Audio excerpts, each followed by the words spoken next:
नमस्कार दोस्तों। आज एक नए अपडेट, एक नई इन्फॉर्मेशन के साथ फिर हाजिर हूँ। पुलिस विभाग राजस्थान सरकार की साइबर क्राइम ब्रांच है, जिनके महानिदेशक डॉक्टर रवि प्रकाश जी मेरडा ने 19 अक्टूबर 2023 को राजस्थान के संपूर्ण जिला पुलिस अधीक्षक और इसके अलावा राजस्थान के संपूर्ण नागरिकों को, आमजन को मोबाइल की जो चोरी है या मोबाइल गुम हो गए हैं, इनका पता लगाने के लिए दूरसंचार विभाग पर बने एक CEIR पोर्टल को लेकर के 4 पन्नों का एक नोटिफिकेशन जारी किया है, जिसके माध्यम से कोई भी आदमी अपने मोबाइल द्वारा अपना खुद का या कोई दोस्त का, पारिवारिक सदस्य का जो चोरी हो गया हो या कहीं गिर गया हो या गुम हो गया हो, उसका पता लगाना है तो जो CEIR यानी सेंट्रल इक्विपमेंट आइडेंटिटी रजिस्टर नाम का एक पोर्टल ओपन किया है,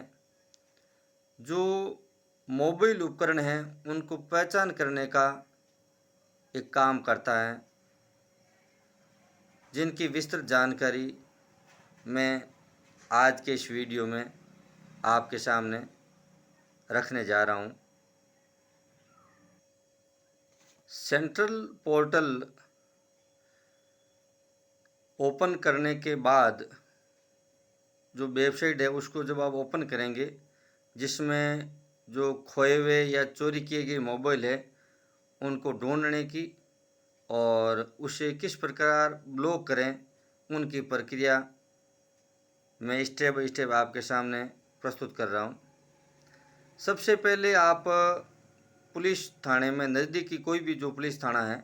उसमें आप एक रिपोर्ट यानी FIR दर्ज करें, जिसकी एक कॉपी अपने पास रखें और जो प्राप्त पुलिस शिकायत संख्या है यानी FIR में जो नंबर है वो आप नोट कर लें। जब आप CEIR पोर्टल पर जाओगे तो फॉर्म भरने के लिए वो FIR नंबर है वो काम आएगी। हमारे जो दूरसंचार सेवाएं हैं, जिसमें एयरटेल भी है, जियो है, वोडा या आइडिया है, BSNL है, महानगरों में MTNL है, इस कोई भी सिम देने वाली जो कंपनियां हैं, उनसे खोए हुए नंबर के लिए आप सबसे पहले डुप्लीकेट सिम कार्ड प्राप्त करें, जिसमें वो इसलिए है क्योंकि आपको अपना जो IMEI है वो ब्लॉक करने का जो अनुरोध सबमिट करते समय उसके जो प्राथमिक मोबाइल नंबर उस पर OTP जाएगा। जो IMEI जो नंबर है, जो जहाँ पर हम मोबाइल में बैटरी डालते हैं उनके नीचे नंबर लिखे होते हैं, जहाँ से मोबाइल ख़रीदते हैं उसमें भी जो बिल है उस पर भी IMEI नंबर लिखे हुए होते हैं। तो जब उनको ब्लॉक करते हैं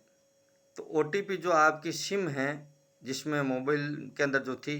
उस पर जाएगा, तो आप दूसरी सिम पहले निकालोगे तब वो OTP भर पाओगे। तो इसके जो ट्राई के अनुसार जो भारतीय दूरसंचार नियामक अधिकरण है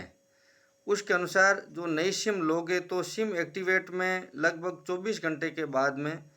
पुनः सिम पर SMS सुविधा शुरू होती है। फिर तीसरा जो स्टेप है, अपने जो भी ज़रूरी दस्तावेज तैयार रखें, जिसमें पुलिस रिपोर्ट की कॉपी है, अपना जो ID प्रूफ जिसमें आधार कार्ड, आपने किस बेस पे जो सिम ली वो भी साथ रखें, और जो सिम आपने मोबाइल वगैरह ख़रीदा हो तो उसका बिल भी आपके साथ में होना चाहिए। कई बार सोचते हैं हम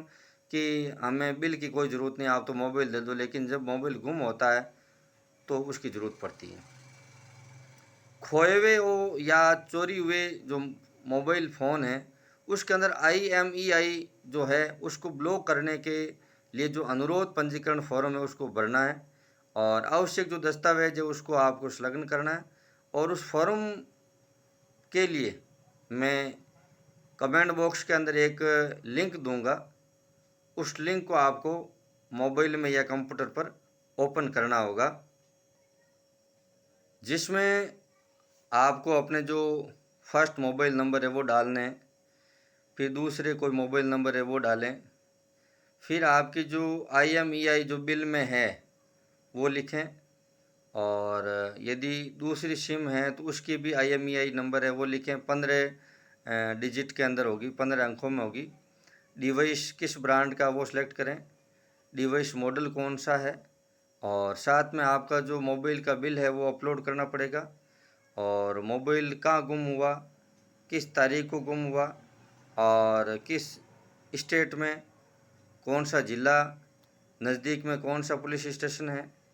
और जो आपने FIR दर्ज करवाई है वो FIR नंबर है, और FIR की जो कॉपी है वो भी आपको अटैच करनी होगी। इसके बाद में उस मोबाइल धारक है उनका मालिक का खुद का नाम है, उनका पता है, और आपके पास किस ID प्रूफ के तहत आपने जो सिम ली है वो प्रमाण सेलेक्ट करके और उसको अटैच करना है। यदि आधार कार्ड से ली तो आधार कार्ड अटैच करना होगा, ठीक है। आधार कार्ड नंबर लिखना होगा, आपकी जो ईमेल ID वगैरह है तो वो लिखनी होगी, और फिर कैप्चा वगैरह लगा करके और मोबाइल नंबर डालोगे तो वहाँ पर OTP आएगा। ऐसे करके ये फर्स्ट नंबर जो रिक्वेस्ट फॉर ब्लॉकिंग लॉस्ट या स्टोलन मोबाइल है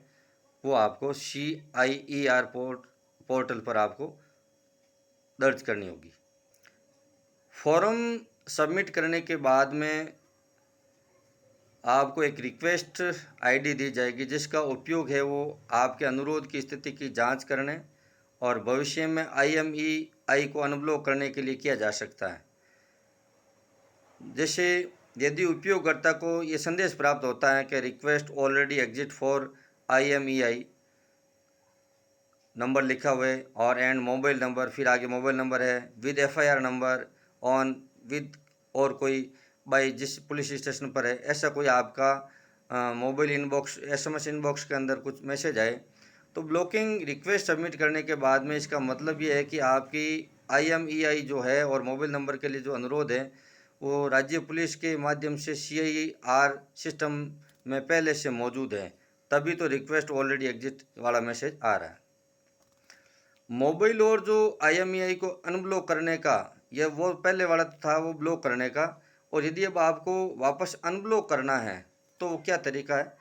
कि गुम या चोरी हुए जो फ़ोन है, मोबाइल फ़ोन है, उनको IMEI को अनब्लॉक करने के लिए उपयोगकर्ता को यानी मोबाइल धारक को स्थानीय पुलिस को इसकी सूचना देनी होगी कि मोबाइल हमें मिल गया है,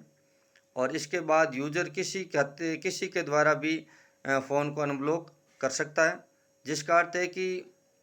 वेबसाइट पर एक फॉर्म है उसके माध्यम से ये आपको प्रोसेस करना होगा, और जो आपको मोबाइल वापस मिला है उस IMEI को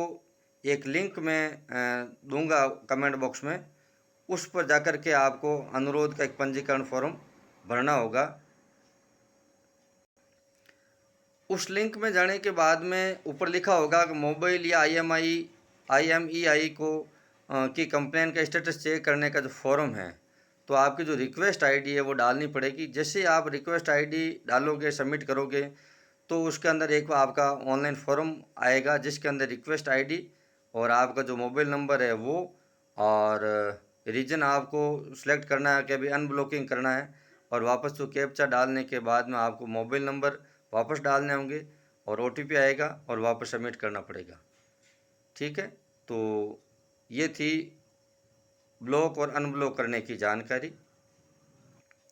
और जैसे ही जो अनब्लॉक का रजिस्ट्रेशन ऑनलाइन प्रोसेस है, उस पर सबमिट करने के बाद में ही आपका जो IMEI जो मोबाइल मिलने के बाद में आपने जो प्रोसेस किया है, वो आपका अनुरोध एक्सेप्ट हो जाएगा, यानी अनब्लॉक कर दिया जाएगा। यानी उसी सिम को, उसी मोबाइल को, उसी सिम में, उसी सिम को उसी मोबाइल के अंदर आप यूज कर सकते हैं। और यदि आपकी ऑनलाइन कोई भी शिकायत है, उसका स्टेटस चेक करना है, तो इस प्रोसेस से आप शिकायत स्थिति जो फॉर्म है, शिकायत ID और पंजीकृत जो मोबाइल है रजिस्टर्ड है, उसको आपको भरना होगा। मोबाइल पर 6 अंकों का एक OTP भेजा जाएगा और OTP की एंट्री करने के बाद में सारा प्रोसेस आएगा। उसके बाद में आपको फॉर्म जमा करना है, शिकायत विवरण जो भी हो वो आपके सामने उपलब्ध होगा। तो दोस्तों,